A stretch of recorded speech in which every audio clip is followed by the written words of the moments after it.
Adani green को मिली clean chit ने एक बार फिर साबित कर दिया, जो तुम घोटाला कहते थे उस सच्चाई ने बेनकाब कर दिया। और अब कांग्रेस और उसके विदेशी साथियों का सबसे बड़ा झूठ जनता के सामने नंगा हो चुका है। सिर्फ एक कंपनी नहीं, भारत की तरक्की को टारगेट किया गया। ऑपरेशन जैपलिन की रिपोर्ट और स्वतंत्र समीक्षा दोनों ने इस खेल का पर्दाफाश कर दिया। कैसे एक सुनियोजित विदेशी टूल किट के जरिए अडानी को गिराने और भारत को बदनाम करने की साजिश रची थी। ऑपरेशन जैपलिन ने पहले ही दिखा दिया कि कैसे इंडियन ओवरसीज कांग्रेस के नेता सैम पित्रोदा और राहुल गांधी ने विदेशी मंचों पर भारतीय कंपनी के खिलाफ झूठ फैलाया। और अब स्वतंत्र समीक्षा ने यह भी साफ कर दिया कि अडानी ग्रीन पर लगाए गए सारे आरोप पूरी तरह से झूठे थे। ना रिश्वत, ना गड़बड़ी, ना कोई नियम का उल्लंघन। तो सवाल बड़ा है, जब भारत आगे बढ़ रहा था तब अपने ही देश के लोग उसे पीछे खींचने में क्यों जुटे थे? मकसद एक था, भारत की आर्थिक ताकत को वैश्विक मंच पर कमजोर करना, क्योंकि जब भारत की कंपनियां बढ़ती हैं तो भारत भी बढ़ता है। लेकिन कांग्रेस, विदेशी एजेंसी और उनके पेड एक्टिविस्ट ने मिलकर पूरा नैरेटिव खड़ा कर दिया। SEC जांच को अंतिम कील बताया गया, हिडनबर्ग रिपोर्ट को नैतिकता का सबूत बताया गया। लेकिन अब खुद अमेरिकी जांच एजेंसी कह रही है अडानी ग्रीन पर कोई गड़बड़ी नहीं मिली। SEC जांच की हवा निकल गई। ऑपरेशन जैपलिन के दौरान मोसाद ने ऑक ब्रुक टेरिस इलाके ने एक नेटवर्क पकड़ा, जहां विदेशी लॉबी और इंडियन ओवरसीज कांग्रेस का ऑफिस एक ही छत के नीचे काम कर रहे थे। वहीं से ट्वीट तैयार होते थे, टूल किट बनती थी और रात भर भारत को बदनाम किया जाता था। रात के 2 बजे रिपोर्ट आती है, 3 मिनट में ट्वीट हो जाता है। यह कोऑर्डिनेटेड हमला था, कोई संयोग नहीं।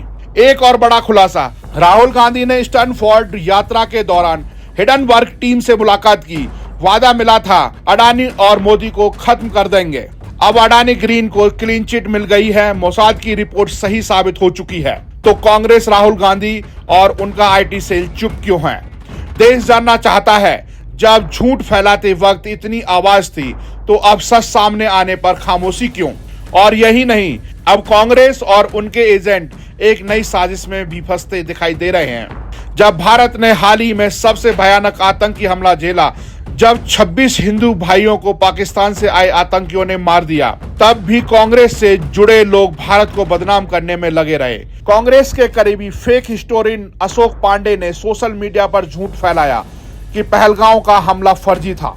और यहाँ भी वही स्क्रिप्ट, ट्रक की जब्ती का ठीकरा अडानी पोर्ट पर फोड़ने की कोशिश। लेकिन सच्चाई क्या है? पोर्ट ऑपरेटर पोर्ट का मालिक नहीं होता, कस्टम और सुरक्षा एजेंसी जिम्मेदार होती हैं, ना कि पोर्ट ऑपरेटर। तो क्या अब जब हवाई अड्डे से कोई यात्री स्मगलिंग करता पकड़ा जाए तो एयरपोर्ट को दोषी ठहराओगे?